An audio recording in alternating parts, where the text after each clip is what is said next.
안녕하세요. 단국대학교 일본연구소 HK 플러스 사업단 지식인문학 강좌 특강을 맡은 이종철입니다.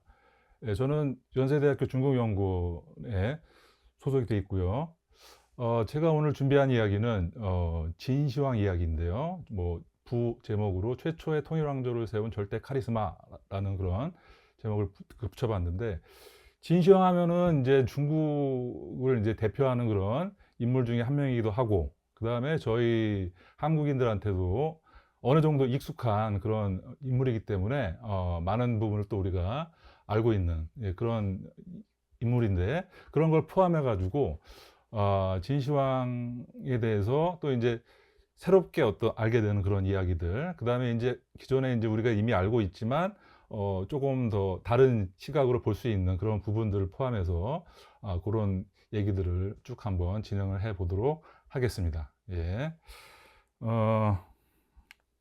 자, 진시황 하면, 자, 이제 우리가 먼저 즉각적으로 떠올리는 그런 이제 몇 가지 그런 사실들이 있는데, 진시황 과연 어떤 인물인가를 차근차근히 한번 보면서 짚어가면서 이야기를 나누도록 하겠습니다. 자, 진시황은 먼저 중국을 통일한, 최초로 중국의 통일 왕조를 세운 그런 인물로 우리가 많이 알고 있습니다. 춘추 전국이라고 하는 전쟁의 시대, 우리가 난세라고 이제 우리가 흔히 말하는 춘추 전국 시대를 마감하고 끝내고 통일왕조 진나라를 이제 세우게 되죠. 기원전 221년입니다. 그런 이제 진나라를 세운 절대 권력자, 절대 그 강자죠. 그 춘추 전국을 제패한, 마감한 그런 이제 인물.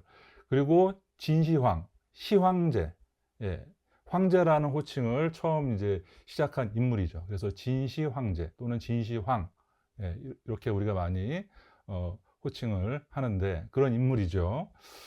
자, 그 다음에 이제 통일하고 나서 이건 어떻게 보면 자연스러운 이제 과정이 되겠는데, 문자, 그러니까 한자를 통일하고, 뒤에 이제 또 말씀드리겠지만, 각자 그 나라에서 쓰던 이제 한자들이 조금씩 달랐단 말이죠. 그 글자체 같은 것들이. 그걸 이제 통일했고, 당연히 이제 진나라를 중심으로 통일을 하게 되고, 그 다음에 이제 화폐, 돈, 그 다음에 이제 도량형, 뭐 어떤 길이, 무게, 뭐 이런 것들을 다 진나라의 기준으로 통일을 이제 했고, 자, 이런 그런 이런 이제 업적을 갖고 있고요. 그 다음에 또 하나 우리가 진시황하면 이제 바로 떠오르는 또 이제 하나의 또 어떤 이미지가 만리장성을 세운 그런 인물이다. 만리장성. 중국을 또 상징하는 그런 이제 건축물이자 중국을 넘어서 저희 뭐 전 세계에 많은 사람들이 이제 알고 있는 그런 문화적인 유산이죠. 그 인류의 문화 유산. 만리장성을 쌓았다. 그런 인물. 만리장성은 이제 뒤에서 자세하게 말해 보도록 하겠습니다. 자, 그 다음에 이제 이런 게 있죠. 또 이제 진시황하면 또 이제 아방궁이라고 하는 거. 그런 아방궁을 지었다. 우리 지금 현대 정치에서도 아방궁이라는 단어를 가끔 이제 사용을 하는데요. 아방궁, 사치향락의 대명사죠. 그 다음에 이제 어마어마한 이제 그 무덤, 진시황릉 같은 것들이 떠오르고요. 문화적인 이제 유적으로.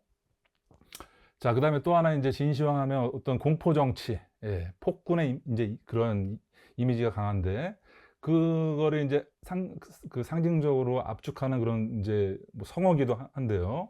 분서갱유라는 게 있죠. 분서갱유. 그래서 특히 이제 자신에 대해서 이제 뭐 왈가왈부하는, 뭐 비판하거나 이제 뭐 말을 하는 유학자들을 굉장히 그 탄압을 했죠. 그래서 분서, 책을 이제 태워버리고, 이제 주로 이제 육아의 책이죠. 그 다음에 갱유, 유학자를 묻었다는 얘기죠. 그러니까 탄압을 한, 유학자들을 탄압한 그런 이제 폭군, 그 공포 정치의 그런 이미지를 갖고 있습니다. 자, 그 다음에 좀 분위기를 바꿔서 좀 흥미로운 그런 좀 재미난 부분도 또 있는데, 진시황이 황제 자리에 이제 오르고 나서 천년만년 진나라가 지속돼 나가기를 바랐겠죠.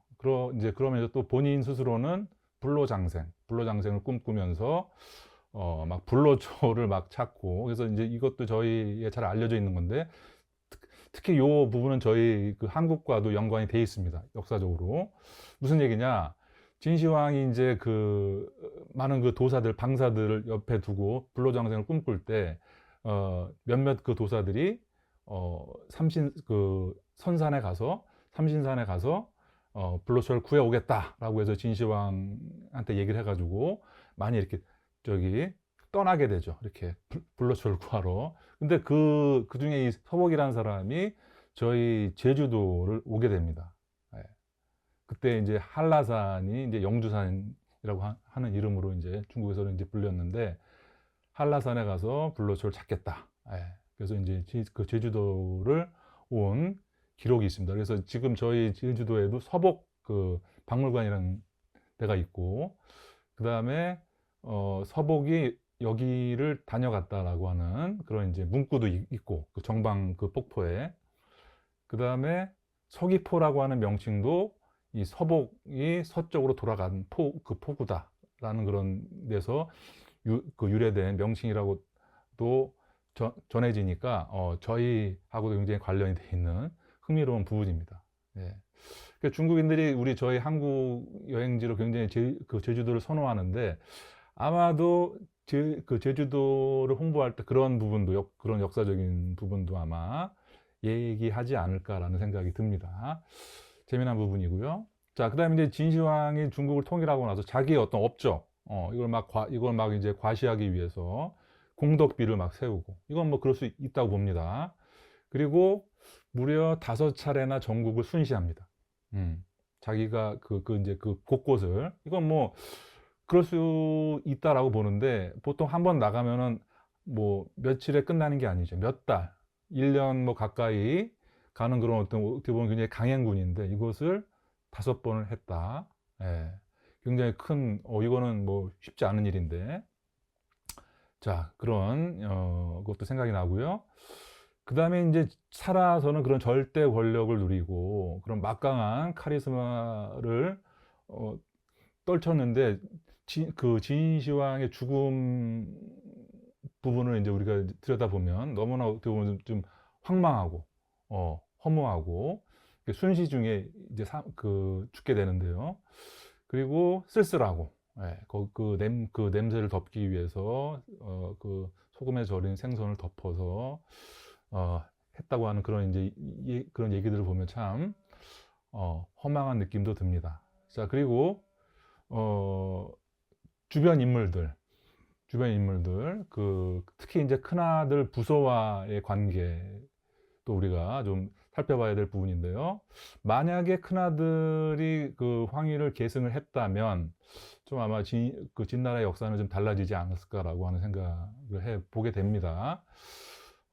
그리고 진시황의 최측근에서 그 진시황을 보좌하고 진나라가 통일하는데 큰 어떤 역할을 한 신하들이지만, 결국에는 자신들의 어떤 권력욕을 드러내면서, 예, 진시황 그 유서를 조작을 하고, 그랬던 이제 그 인물인, 예, 이사, 그다음 환관 초고의 이야기까지 흥미로운 부분이 굉장히 많습니다. 예, 그런 부분을 저희가 하나하나씩 살펴보도록 하겠습니다. 자, 진시황 하면 떠오르는 여러 가지 것들 중에서 이제 대표적으로 저희가 만리장성과 병마용을 뭐 딱 꼽아가지고 이걸 좀 살펴보도록 하겠습니다. 저희 지금 그림에 보시면 굉장히 좀 위용이 있고, 예, 뭐랄까요, 멋지죠.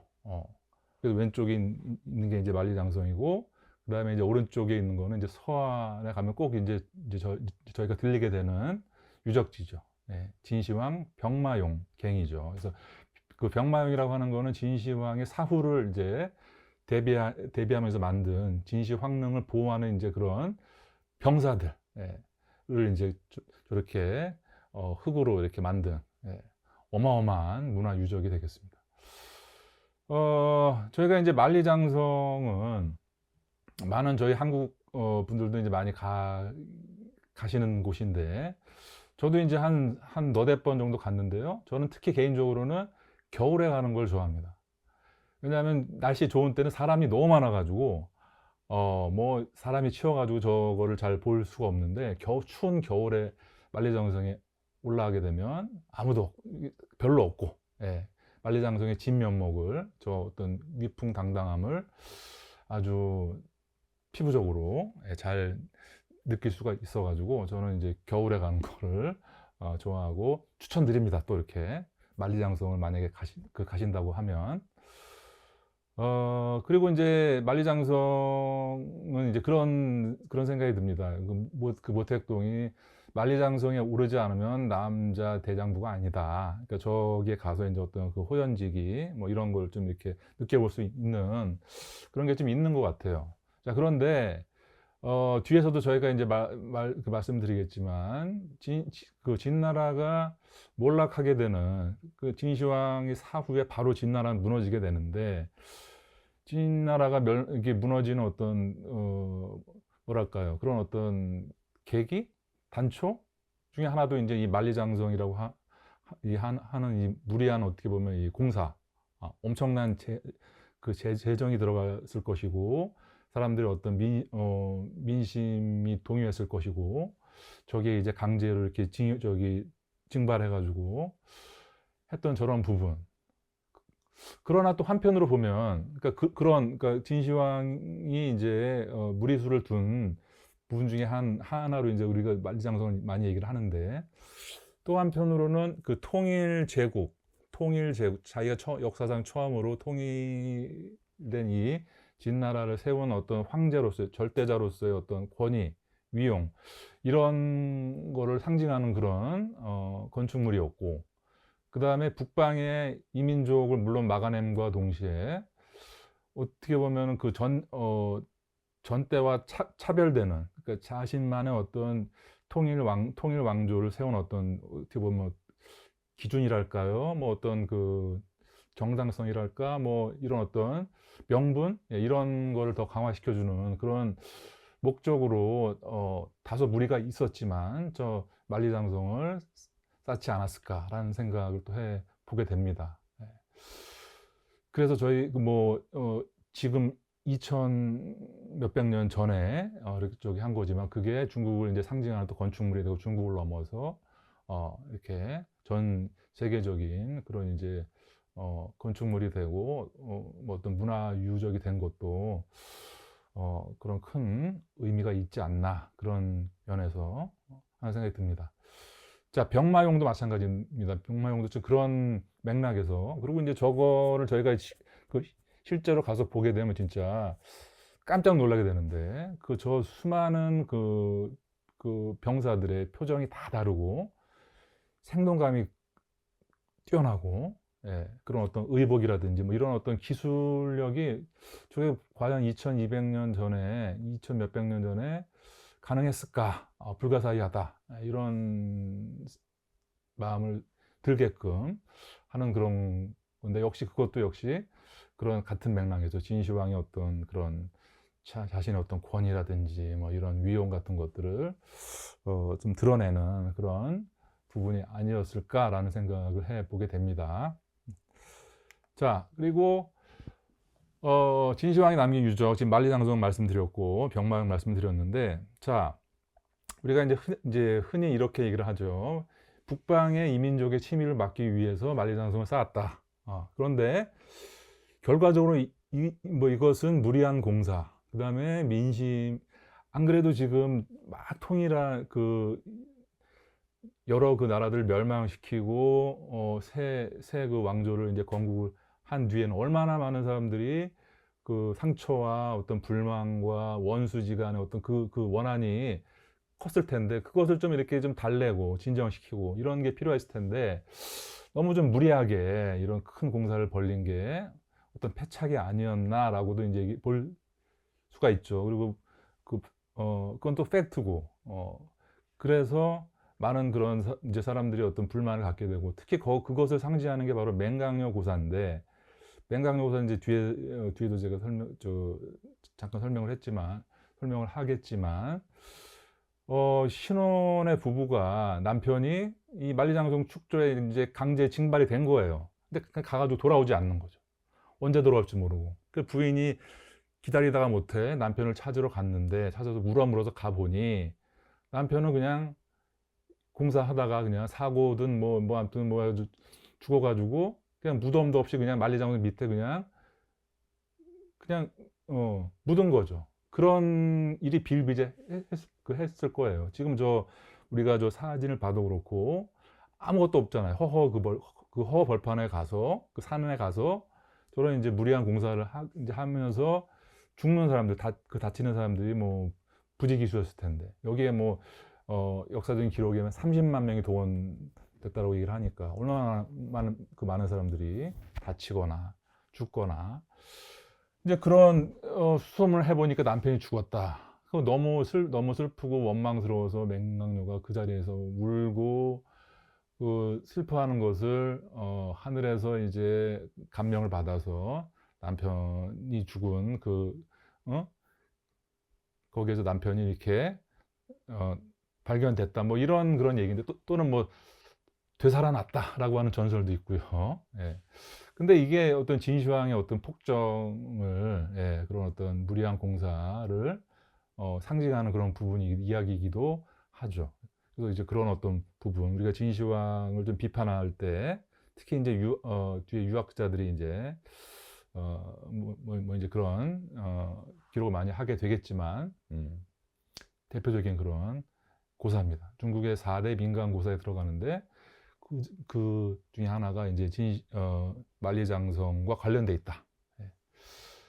자, 그다음에 두 번째 병마용은 아까 말씀드린 대로 엄청난 규모와 기술력을 자랑하고 있다. 깜짝 놀라게 됩니다. 이건 이제 진시황의 권력과 위용을 상징함과 동시에 진시황의 사후 세계를 대비했다. 그러니까 그런데 또 고대인들의 어떤 사후 관념, 현대와는 또 다른, 더군다나 저런 최고 이제 권력자가 자기의 살아생전에 사후를 대비하고 저런 엄청난 규모로 준비해 갔다고 하는 것도 굉장히 흥미로운 부분이고 저 안에 많은 스토리가 또 있을 것이다. 보니까 우리가 어떤 저렇게 뭐 사치하고 향락했다라고 하는 그런 시각으로만 볼 건 아니다. 라는 말씀을 좀 드리고 싶습니다. 자, 진시황에 대한 부정적인 이미지 조금 더 구체적으로 보겠습니다. 지금 아까 말씀드린 게 다 연관이 되는 건데 정리를 해 보면 폭군과 공포 정치, 그 다음에 이제 유학자들을 그러니까 탄압, 지금으로 치면 어떻게 보면 언론 탄압이죠. 입을 막아버리는 거죠.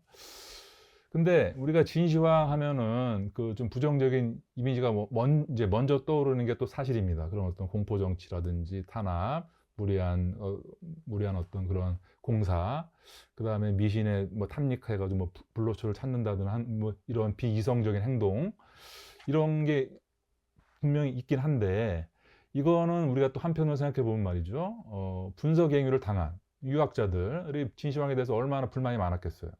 그러니까 진나라가 무너지고 나서, 그러니까 진시황제는 법과와 손을 잡았으니까, 그리고 강한 법치주의를 한 그런 그 인물이니까 진나라가 무너지고 그 다음 왕조가 이제 한나라인데 한나라 때부터는 국가의 통치 이념으로 유학이 이제 제정이 되고 나니까 많은 그 유학자들이 진시황을 좋게 보기가 힘들겠죠. 예. 그래서 그런 어떤 이미지들, 예, 진시황에 대한 부정적인 이미지는 상당수 이제 후대 유학자들이 좀 주도했다 이렇게 볼 수 있죠. 우리는 상식적으로. 그리고 제가 지금 장혜모 감독의 영웅에 나오는 그 한 장면 스틸컷을 이제 제가 저기다 가져왔는데요. 거기 이 영화에서 보면 진시황이 굉장히 그러니까 이런 어떤 부정적인 이미지가 아니라 굉장히 좀 점잖고 관대하고 좀 뭐랄까요, 그러면서도 이제 포용력 있고 두려움 없는 그런 이제 위풍당당한 그런 이제 인물로 딱 묘사가 되는 걸 보고 이 영화는 나름대로 어떤 그 진시황에 대한 기존에 갖고 있는 선입견들을 좀 걷어내고 진시황을 좀 변호해 주는 그런 면이 좀 강하다라는 것을 느꼈습니다. 그래서 우리가 뭐 그런 면도 좀 같이 좀 볼 필요가 있다. 그러니까 인정할 건 또 인정하고, 예, 또 비판할 건 또 비판하고, 예, 입체적으로 좀 다가갔으면 좋겠다라는 생각이 듭니다. 자, 아까 맹강려 고사는 아까 말씀드렸으니까 그거는 이제 넘기고요. 아방궁 사치양락의 대명사, 그다음에 불로장생을 꿈꾸다. 그래서 미신에 좀 심취하고 이 도사들 곁에 두고. 근데 이거는 첨단을 달리는 우리 현대에도 그 과학의 시대에도 이 어떤 미신, 뭐 어떤 사주팔자에 막 의지하는 경우가 많죠. 특히 이 정치인 중에 의외로 저런 걸 믿는 사람들이 많습니다. 과연 될까? 나는 뭐 다음 뭐 대선에 될까? 뭐 국회의원 선거에 뭐 어떻게 될까? 뭐 얼마나 될까? 뭐 이런 것들을 뭐 점을 친다든지 뭐 이런 것도 있는데, 그러니까 그런 면에서 보면 저게 이제 꼭 진시황의 뭐 유별난 어떤 그런 구석은 아니다. 그 뒤에 우리 한나라 때의 유방도 그랬고 뭐 이렇게 뒤에 뭐 그 뭐죠? 예, 그 이제 그 뒤에 황제도 그랬고 유철도 그랬고 예, 그런 부분이 있는데, 예. 그래서 그런 거는 한편으로 생각하면 약간 흥미로운 지점이면서, 예, 꼭 진시황만 해당되는 그런 특별한 사항은 아니다라는 걸 이제 말씀드리고요. 자, 두 번째 주제로 이제 진시황 출생의 비밀 뭐 이렇게 제목을 정해봤는데, 이것도 굉장히 저희가 많이 알고 있으면서 과연 진실이 뭘까라고 많은 사람들이 궁금해하는, 예, 그런 이제 부분이니까 간단하게 한번 짚고 넘어가 보도록 하겠습니다. 자, 진시황의 아버지는 누구인가?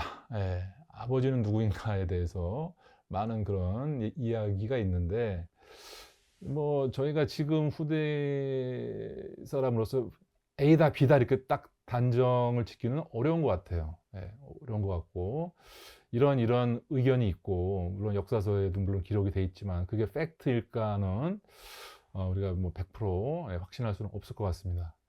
진시황의 아버지인 자초, 그러니까 그 진시황 바로 위에 아버지 자양왕이죠. 그 통일되기 전에 진나라의 왕이었던 자양왕. 근데 이 사람과 밀접한 관계를 맺고 있는 사람이 바로 여부리입니다. 여부리. 저희 여부리 거상의 신분에서 이제 킹메이커가 돼가지고 승상까지 올라간 진나라의 승상. 그러면서 또 여시춘추라고 하는 또 그런 작품을 남긴 그런 사람이기도 하고. 자, 아버지 자초가요, 그 이웃 또 강대국이었던 조나라의 인질로 보내지게 됩니다. 그러니까 그때는 이제 뭐냐면은 그 강대국끼리 이렇게 협약을 맺을 때 자기 아들 왕자들을 이렇게 보내가지고 서로 이렇게 머물게 하는 그런 이게 이제 있었던 거죠. 그런 어떤 믿음을 위해서.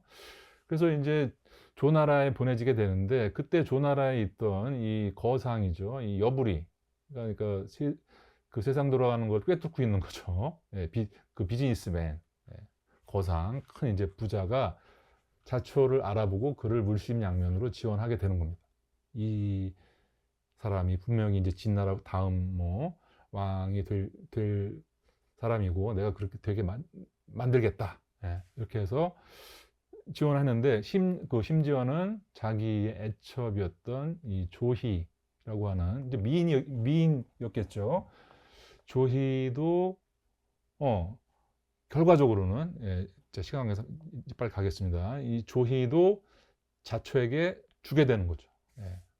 이제 그 조희를 보고 이 자초가 이제 반해가지고 자기의 여자로 이제 갖고 싶다라고 이제 한 부분이 되고, 이제 그런 것까지도 이제 여부리가 이제 계산을 했다 이렇게 많이들 보는데, 그때 조이가 이제 자초에게 갈 때 조이의 상태가 뭐 임신한 상태였다라고 하는 이야기 예. 과연 그랬는지, 예, 저희가 알 수가 없지만, 그래서 이제 결국에 조이는 아들을 낳게 되고 그 아들이 바로 진시황 영정이 되는 것이다라고 이렇게 이제 얘기를 많이 하는데, 조이는 이제 후에 자초의 부인이 되고요. 자초는 여부리의 예상대로, 예, 왕위를 계승하게 되고 이제 왕이 되는 거, 진나라 왕이 되고, 여부리는 당연히 1등 공신으로 진나라의 승상의 자리에 넘버 2죠. 그런 자리에 올라가게 됩니다. 자, 그런데 이 자초, 이 자양왕은 건강하지가 못했던 것 같고 즉위 3년 만에 그 젊은 나이에 사망을 하게 됩니다. 그리고 영정이 진시황, 이제 훗날 진시황이 되는 영정이 13살의 나이에 왕위를 계승하는데 13살이면 아직 아이고, 예, 그래서 어머니 이제 조희, 조희와 그다음에 이제 여부리가 이제 어떻게 보면은 이제 그 더 권력을 이제 그 행사하게 되는 그런 상황. 그리고 이제 심지어는 진시황이 여부리를 중부라고 하는 건 지금으로 치면 이제 삼촌이나 뭐 작은 아버지 정도 그 정도의 위치였다는 거죠. 여부리가. 자, 그러나 자, 그러니까 그 태후죠. 그 조희. 그 태후와 여부리는 과거에 연인 관계였다고 그랬죠. 그러니까 자초가 죽고 나서는 또 이제 어떤 그런 이제 연정을 또 이제 유지를 하고 내통을 하고 그 궁중 안에서 어떻게 보면 이제 막장이죠, 막장. 예. 그것을 진시황이 모르지 않았겠죠. 그리고 이제 그런 상황을 여부리도 모르지 않았을 것이고, 그러니까 이렇게 가다가는 위험하다라고 하니까 이 여부리가 이 태후에게 다른 어떤 새로운 남자를 소개해 주는 거예요. 이제 그 또 인물이 노예라고 하는 그런 이제 인물이고, 거기에 또 이제 그 눈이 맞아가지고 또 태후는 이제 또 노예와 같이 정을 나누고 또 애를 낳고, 예? 노예는 또 이제 그걸 그런 배경으로 또 권력을 또 차지하고 반란을 막 꿈꾸고 그것을 보고 자랐을 거 아니에요, 진시황이. 그래서 진시황이 이제 나중에 20살이 되고 나서 이제 친정을 이제 하게 되고 나서는 당연한 이제 그 수순이었겠죠. 노예를 제거하고 그리고 여부리도 뭐 귀향을 보내는데 여부리가 이제 자결을 하죠. 그러니까 자기를 그냥 두지 않을 것이다라는 것을 이제 직감을 하고, 자, 이렇게 해서 이제 진시황이 드디어 여부리를 제거하고 명실공히 그 최고 권력자의 자리에 올라서 진나라를 진두지휘하게 됩니다. 여기서 하나 또 흥미로운 게, 자, 진시황 같은 사람 전무후무하니까 그런 절대 권력자고 뭐 아방궁을 짓고 뭐 황릉을 짓고 이런 그런 인물이 특이하게도 여자에 관한 이야기는 거의 없어요. 이런 그런 인물 수많은 여자 애첩 뭐 두고 뭐 거기에 관련된 로맨스 뭐 또 막장으로 가는 이제 이런 것들이 있을 텐데 이게 안 나오는 거 보면 이런 게 없는 거 보면 추측컨대 진시황은 자기 어머니 그다음에 자기의 어떤 그 아버지 어머니 여부리 뭐 이런 어떤 그런 얽히고 설키는 이런 복잡한 관계에 그런 어떤 상처와 이런 게 아마 있었을 것이다. 그런 생각이 듭니다. 그래서 이제 한편으로 그런 부분에 대해서는 좀 동정이랄까요, 연민 같은 게 좀 느껴지기도 합니다. 자, 그 정도로 이제 정리하고요. 자, 이번엔 진시황의 업적에 대해서 좀 하나하나 한번 살펴보도록 하겠습니다. 자, 업적, 뭐 앞에 그 화폐 통일하고 뭐 도량형 통일하고 그 다음에 또 뭐죠? 만리장성 쌓고 뭐 이런 것들이 다 이제 업적이 될 텐데, 자, 그 통일을 우리 이제 진나라가 통일을 이제 이루게 되는데 진시황이 이제 그 진나라의 왕이 되고 나서 진나라를 더 부국강병 시켜서 결국에는 나머지 6개국, 이게 전국시대에 가면은 전국 칠흥이라고 그래가지고 가장 강력했던 7개의 나라, 나머지 6개국을 차례차례 멸망시키면서 이제 드디어 중국을 통일하게 되는데, 그럼 통일을 하게 된 그런 이제 원동력, 비결, 다른 전통적인 그런 강대국도 많이 있었는데 어떻게 진나라는 그런 나머지 강대국들을 꺾고 통일을 할 수 있었을까? 궁금하죠. 자, 인재를 등용하는데 굉장히 적극적이었다는 얘기입니다. 열린 마인드. 자, 이거는 지금도 쉽지 않은 부분이에요. 지금도 뭐 어떤 정권을 잡게 되면은 각계각층의 능력 있는 사람들을 골고루 등용을 하면 참 이게 좋은데 그렇지가 않죠. 내 가까운 사람, 친구, 친척 이렇게 되는데, 자, 그 과거 봉건제 그 계급사에서는 더 심했을 텐데, 자, 진나라는 재능이 있으면 신분에 관계없이 나와의 어떤 그런 가깝고 먼 관계를 따지지 않고 등용을 했고, 예, 그런 부분. 그 다음에 아까도 말씀드렸지만 진나라는 이제 법치와 손을 잡았다고 그랬죠. 그래서 강력한 법을 집행해서 상벌, 잘하면 상을 내리고 잘못이 있으면 벌을 행하고, 그래서 빠르게 이제 중앙 집권화를 이뤘다. 빠르게 급부상했다. 나라를 중앙 집권 이렇게 예, 효율적으로, 예, 빠르게 이렇게 이제 부국강병을 성공시켰다는 얘기죠. 자, 이 정도는 상식적으로 이제 우리가 그럴 수 있다라고 치는데, 또 하나는 이제 뭐냐면 지리적인 이점을 이제 봐야 됩니다. 진나라는 저 지도를 같이 봐주시면 가장 서쪽에 있죠. 다른 6개국의 나라든 동쪽에 다 이렇게 몰려 있는데, 그 얘기는 뭐냐? 서쪽에 있는 그런 이민족의 문화들, 예, 다양한 그런 이민족들이 살았겠죠. 다양한 문화를 접하게 되고, 그런 어떤 개방성, 그다음에 좀 문화적인 어떤 융합, 이런 것들도 굉장히 장점으로 작용했을 것이다라고 봅니다. 예, 그런 어떤 뭐 문화들, 뭐 어떤 전술, 무기, 등등등 사람들, 인재. 그리고 진나라는 뭐 그 당시 그 앞에서도 나왔지만, 심지어는 이제 그 인재를 얻기 위해서 다른 나라의 인재 그 사람들도 등용을 시켰고, 예, 그런 어떤 열린 그런 어떤 마인드, 예, 이런 것들이 큰 도움이 됐을 것이다. 예. 자, 그래서 진나라가 진시 황제 와서 갑자기 확 그냥 강대국이 된 게 아니고요. 예, 그 이전부터, 예, 우리가 24대와 그 헌공, 이 진나라를 초강대국으로 키우는데 큰 역할을 했다. 25대 왕이었던 효공, 법가사상가의 상항, 상항이라고 하는 유능한 그런 이제 인재, 법가에 정통한 그런 이제 인재를 등용시켜가지고 부국강병에 성공을 하게 됐다. 그래서 이미 시황제 이제 이전에 몇 대 그 선조 때부터 진나라는 초강대국으로, 예, 이 판도를 뒤흔드는, 예, 그런 나라였다. 그게 이제 진시황제 와서 거의 정점으로 가면서, 예, 통일을 이루게 되는 거죠. 참고적으로 진시황제는 31대 왕이었고요. 자, 진나라의 정복 전쟁을 보시면 이렇게 이제 전개가 됩니다. 이것도 이제 저희가 이제 알고 있는 성어가 나오는데요. 자, 진나라가 급부상하게 되니까 나머지 6개국의 나라들, 자, 뭐 연나라, 조나라, 위나라, 한나라, 초나라, 제나라, 이런 전통의 그 강국들이 진나라의 부상을 그냥 보고만 있지는 않았겠죠. 예, 그 어떤 불안을 느끼고 자기네들끼리 연합을 합니다. 자, 이게 이제 자, 쭉 이제 보시면 이게 합종이 되는 거죠. 합종.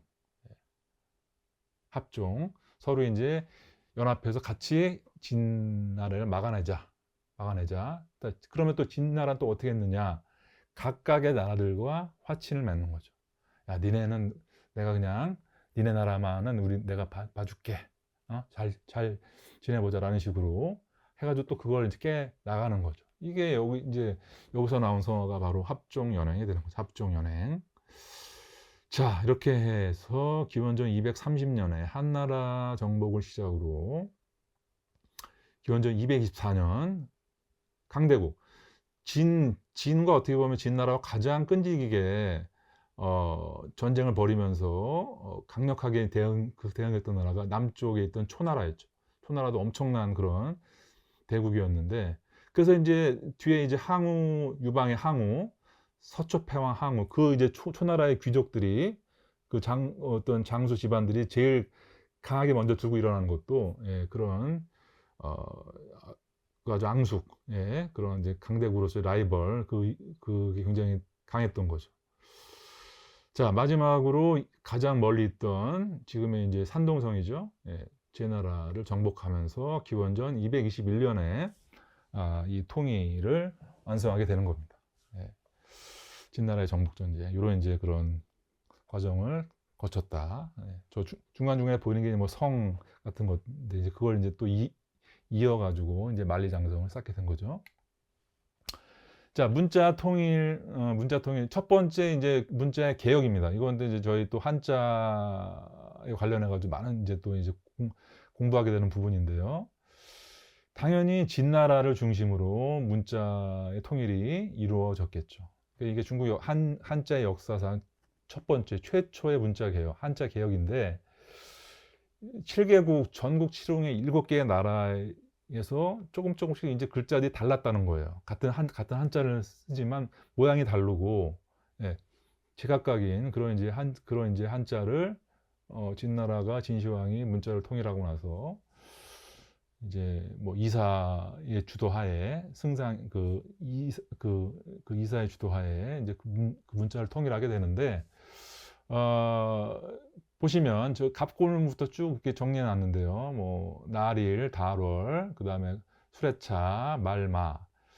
갑골 근무는 이제 갑골은 이제 잘 아시다시피 거북이 등뼈나 배딱지 쏘는 소의 어깨뼈 같은데 뼈에다 새긴 최초의 이제 한자 기록이죠.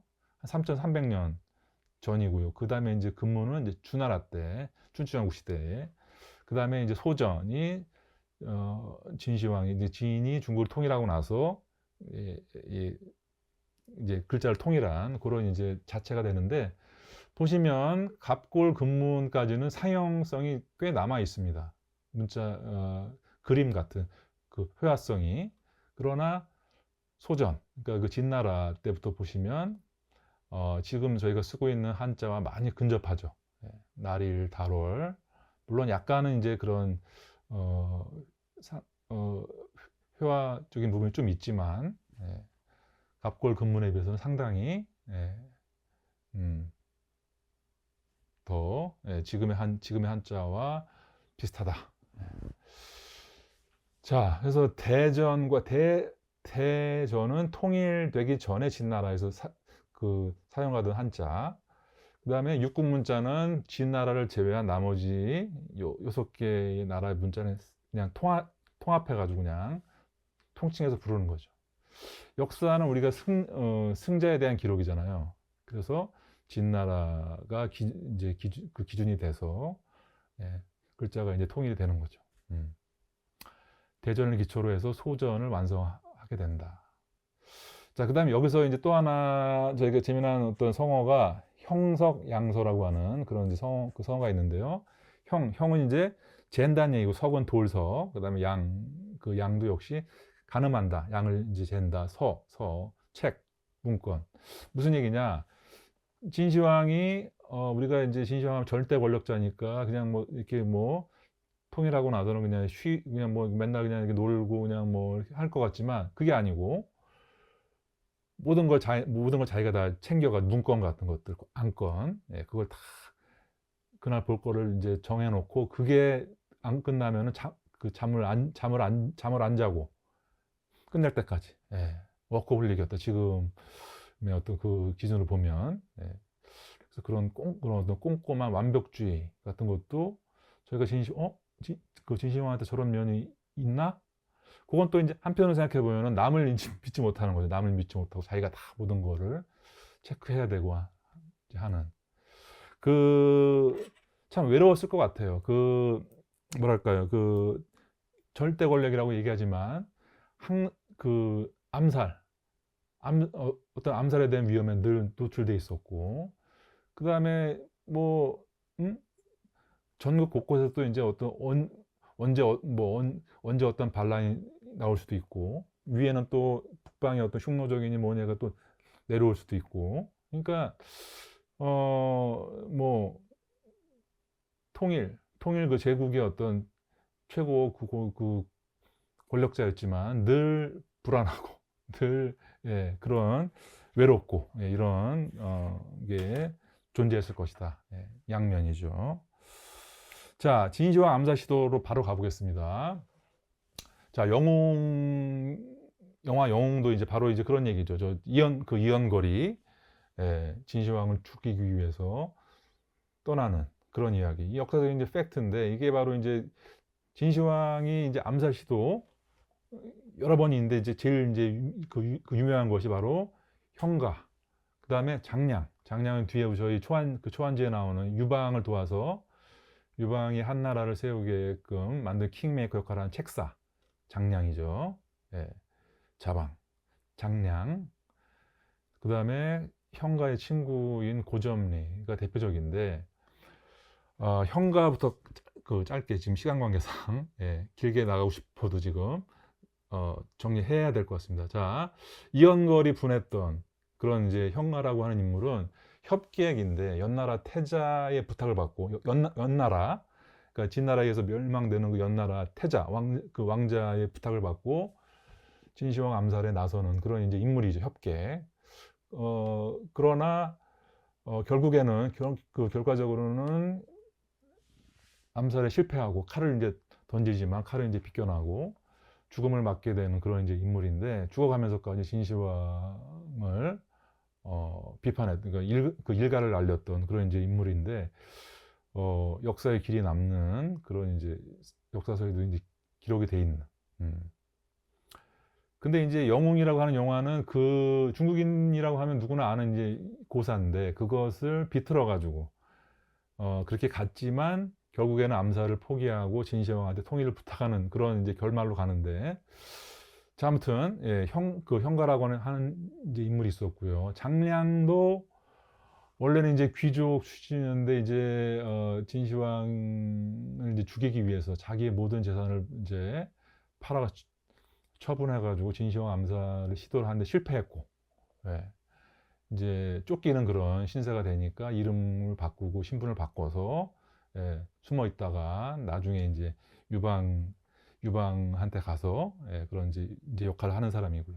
고점리는 형가의 친구인데, 고점리도 역시, 예, 진시황 암살을 시도했다가 역시 이제 이제 실패로 돌아가고 이제 죽음을 맞게 되는 그런 인물인데, 자, 뭐 이렇게 진시황 암살 시도는 굉장히 이제 구체적으로 역사에 기록이 돼 있습니다. 예. 아까 이제 말씀드린 대로 암살 위험에 늘 노출되어 있었을 것이다. 예, 늘. 예. 그래서 뭐 그런 어떤 자기의 불안, 그러니까 뒤에 가서 뭐 어떤 도사들에게 뭐 미혹된 뭐 이런 것들도 또 한편으로 생각해 보면, 예, 전혀 이해 못할 건 아니다. 예. 그러니까 워낙에 이제 유명한 이야기들이라 중국에서는 수없이 드라마로 만들어지고 영화로 만들어지고, 대표적인 게 이제 저희도 잘 알고 있는 영웅, 그다음에 또 한 명의 유명 감독이죠. 천카이거 감독의 시황제 암살. 시황제 암살은 팩트를, 그 역사적인 이야기를 충실하게 따라가는 영화고, 장애모 영웅은 아까 말씀드린 대로 좀 이렇게 결말을 좀 바꿨죠. 진시황을 좀 적극 옹호해 준다고 할까요? 변호한다고 할까? 자, 진시황은 통일 후에 이제 또 기존의 이제 봉건제를 폐지하고, 예, 군현제를 실시합니다. 그러니까 자기가 모든 걸 다 이제 관리하겠다는 거죠. 중앙 그 집권, 전국을 36개 군현으로 나눠서 직접 임명하는 거죠. 예, 그 전에 뭐 춘추전국 시대는 이제 봉건제, 그러니까 친척이라든지 아들이라든지 이렇게 그 제후로 봉해가지고 간접 통치하는 방식이었다 그러면, 예, 진나라는 직접 중앙에서 관리를 파견해서 직접 관리하는 그런 시스템으로 운영을 했다. 황제 전용 도로를 건설을 했고요. 전국의 교통 체제를 통일 정비했다. 뭐 이런 것들 다 통일 그 제국에서 통일된 나라에서 할 수 있는, 해야 하는 그런 그런 자연스러운 일인과 동시에 이런 면도 있는 것 같아요. 어디서 만약에 반란이 난다 그러면 바로 그냥 출동할 수 있게, 예, 다 이거를 교통 체계를 다, 예, 통일시킨 거죠. 자, 조금 이제 분위기를 바꿔서, 예, 좀 흥미로운 얘기, 저희와 관련된 서복 이야기, 불로장생, 불로초, 이야기를 한번 나눠보도록 하겠습니다. 자, 저기 서복 전시관으로 이렇게 나와 있는 사진이 바로 저희 제주도에 있는 서복과 관련된 그런 이야기 유품, 그 유품이 아니겠죠. 뭐 그런 관련된 어떤 거를 전시해 놓은 그런 이제 전시관이라고 하는. 저도 아직 가보진 못했는데 다음에 제주도 가면 한번 가볼 생각입니다. 자, 불로불사를 꿈꾼 진시황, 미신에 집착하고 재정을 낭비했다. 뭐 그런 부분이 있겠죠. 자, 그때 방사인 서복이 자신이 불로초를 구하겠다라고 하며 진시황한테 수많은 이제 돈을 받은 거예요. 지금으로 치면 약간 좀 사기를 친 거죠. 보험을 싣고 제가 가서 불로초를 구해 오겠습니다. 그리고 어린아이를 좀 데리고 가겠습니다. 그래서 그걸 이제 선발해가지고 이제 가요. 뭐 이제 짐 같은 걸 이제 싣고. 그러나 떠난 서복은 돌아오지 않고요. 제주도 일본을 거쳐갔다라고 하는 기록이 남아 있습니다. 제주도 정방폭포, 지금 저기 사진에 있는 정방폭포의 암벽에 서불과차라고 하는 그 문구가 새겨져 있다고 그래요. 서불과차. 여기서 서불이라고 하는 건 서복의 자, 서불 또는 서복이 이곳을 지나갔다라고 하는 그런 의미죠. 그래서 이제 삼신산 중에 하나가 영주산인데 한라산의 옛 지명, 옛 명칭인데요. 거길 왔다 갔다는 얘기죠. 그래서 거기서 뭐 불로초를 과연 찾았을까요? 자, 서귀포라고 하는 명칭도 서복이 서쪽으로 들어간 포구다라고 하는 데서 유래됐다라고 하는 이야기가 있습니다. 자, 제주도뿐만 아니라 남해안 일대에도 서복에 대한 흔적이 있고 일본에도 서복에 관련된 많은 그런 유적이 남아있다라고 합니다. 그래서 동아시아 일대를 관통하고 있죠. 2000여 년 전에, 2200년 전에 굉장히 흥미로운 부분이고 이게 저희한테도 영향을 줬다. 그게 남아있다 지금까지 이야기가. 이 부분이 굉장히 흥미로운 것 같습니다. 자, 진시황의 주변 인물에 대한 이야기도 조금 나눠보겠습니다. 자, 이사와 조고가 대표적인 사람인데요. 워낙 또 잘 알려진 인물이기도 합니다. 이사는 킹메이커, 진시황의 개혁 정책을 옆에 최측근해서 보좌했다. 그러니까 업적도 많아요. 그러나 이제 욕심도 많았고, 그래서 이제 순자에게 유학을 배운 유학자 출신인데, 이제 결과적으로 진나라는 이제 법과 손을 잡았기 때문에 그런데 여부리가 자결한 이후에 권력의 중심이 됐고요. 자기의 친구인 한비자를, 그러니까 진시황이 한비자, 법가의 대표 사상가의 한비자를 만나고 싶어 하는 걸 보고 약간 시샘한 거죠. 그래서 자기의 친구기도 한 한비자를 모함해서 이렇게 또 죽음에 이르게 합니다. 이런 걸 보면 굉장히 욕심도 많고, 그리고 결정적으로 진시황이 이제 중간에서 뜻하지 않게 갑작스럽게 죽고 나서 진시황은 자기의 큰아들인 부소에게 뒤를 이어라 라고 유서를 남기게 되는데, 그거를 내시인 조고와 짜서 조작을 해가지고 자기네들이 권력을 탈취하자라고 해서 부소에게는 반대로 자결하라고 하는 그런 명령, 그러니까 조작을 해가지고 그걸 보내고 조고와 짜고 권력을 쟁취하려고 한 그런 인물이죠. 자, 그 다음에 조고는 누구냐? 또 이제 환관인데요. 환관이 내시가 무슨 파워가 있냐라고 생각할 수 있지만 그렇지 않죠. 중국 역사에서 이 내시들이 권력을 틀어준 경우가 왕왕 있습니다. 최측근에서. 그러니까 굉장히 이런 이제 인물들도 황제 바로 곁에서 뭐 진짜 황제의 어떤 손이 되고 발이 되는 그런 인물들이기 때문에 굉장히 똑똑하고 그런 이제 인물들이었을 텐데, 이게 이제 잘못 가면 이제 이런 사단이 생기는 거죠. 부소에게 보내는 유언을 조작해서 이사와 같이, 그 다음에 막내 아들 호해라고 하는 사람을 허수아비 황제로 내세우고 자기네들이 권력을 주무르려고 했던 거죠. 또 일부 그랬고, 그래서 여기 이 조고가 이제 국정농단을 막 하는데 거기에 관련된 성어가 지로기마죠. 지로기마. 황제가 이렇게 앞에 있는데도 신하들을 세워놓고 자기의 권력을 시험해 보는 거죠. 예. 사슴을 가리키면서 말이라고 한다. 조고의 권세에 벌벌 떠는 신하들은 말도 못하고 그냥 조고 말이 맞다라고 이제 그렇게 하는 그런 장면이죠. 결국에 이 조고와 이사 같은 그런 인물이 국정을 이렇게 막 농단하고 권력을 막 주려고 하는 이런 상황에 처했다는 것 자체가 진나라가 이미 희망이 없다라고 하는 것을 여실히 드러내주고 있는 거죠. 예. 결국에는 이 뭐 이사나 조고나 비참한 최후를 맞게 됩니다. 자양에 의해서 처형이 되고 이사도 마찬가지고요. 자, 그 다음에 장남 부소와 몽염 장군. 그 장남이었던 이 부소는 아버지인 진시황한테 쓴소리 합니다. 그 분서갱유할 때 그럼 안 된다 라고 이제 간언을 하죠. 그러니까 직언을 하는 거예요. 거기에 노형을 사서 자기 아들이니까 이제 죽이진 않고 변방으로 보냈다. 만리장성 가서 너. 그러나 이것을 단순히 귀양 보냈다라고 우리가 또 볼 건 아닌 것 같고, 진시황이 보는 눈이 없진 않았을 것 같고요. 그러니까 자기 죽기 바로 직전에 부소를 다음 황제로 이렇게 한 거 보면, 부소를 다음 황제로 생각을 하고 있었다. 그 진작부터.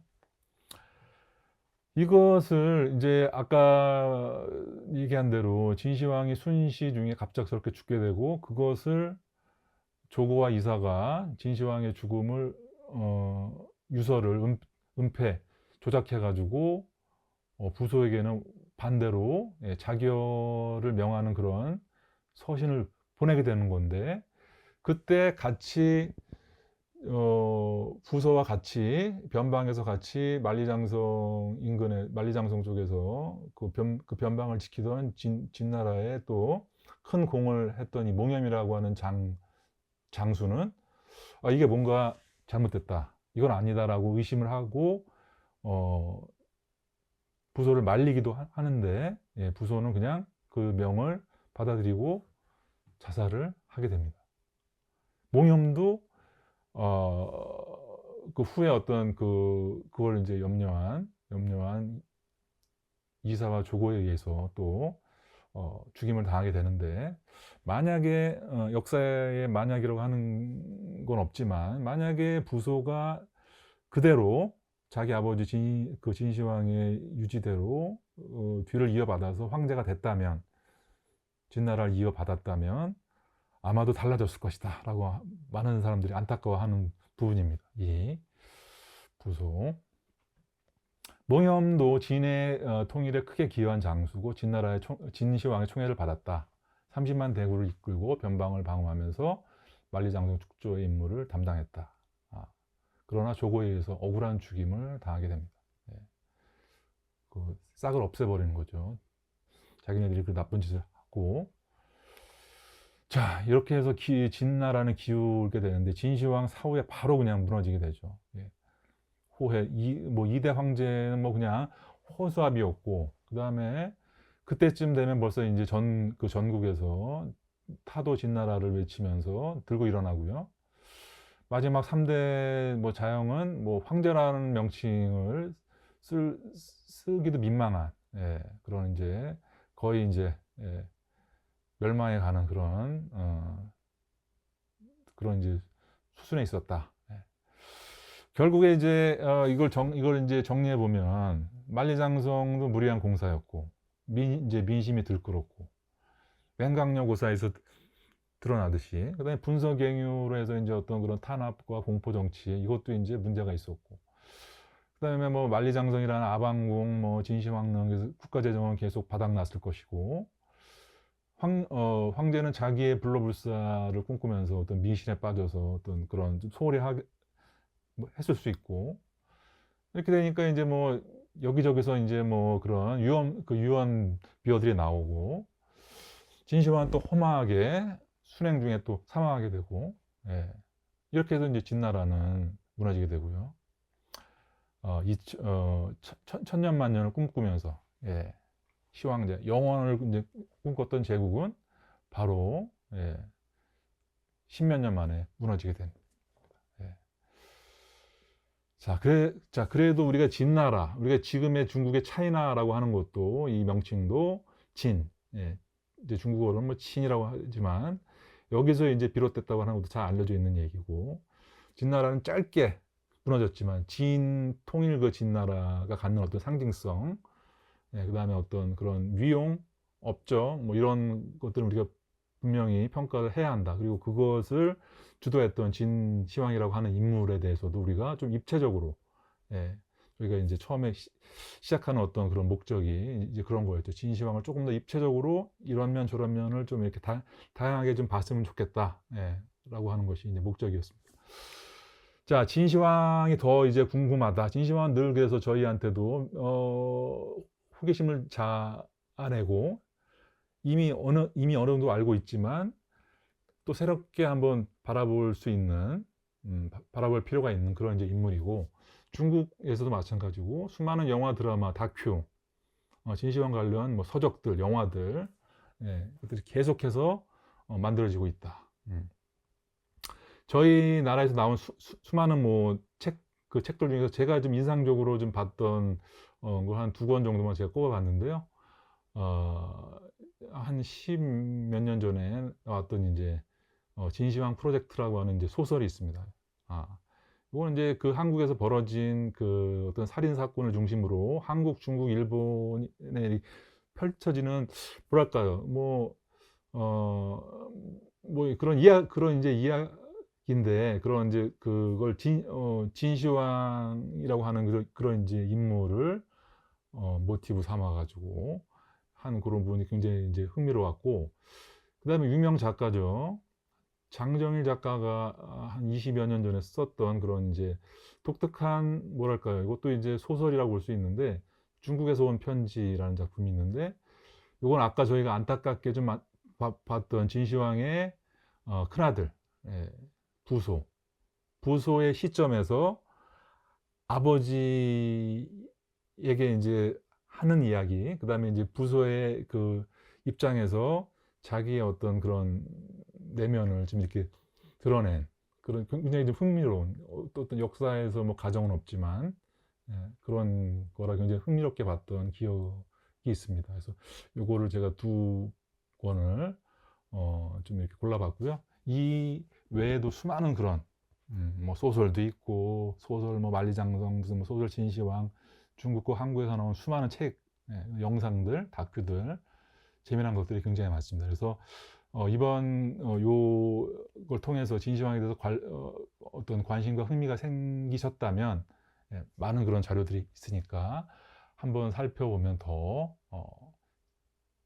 재밌고, 예, 흥미롭게, 예, 진시황에 다가갈 수 있을 것 같습니다. 자, 오늘, 예, 긴 시간 저의 이야기를 들어주셔서 감사드리고요. 예, 이것으로, 예, 저희 그 강좌를 마치겠습니다. 고맙습니다.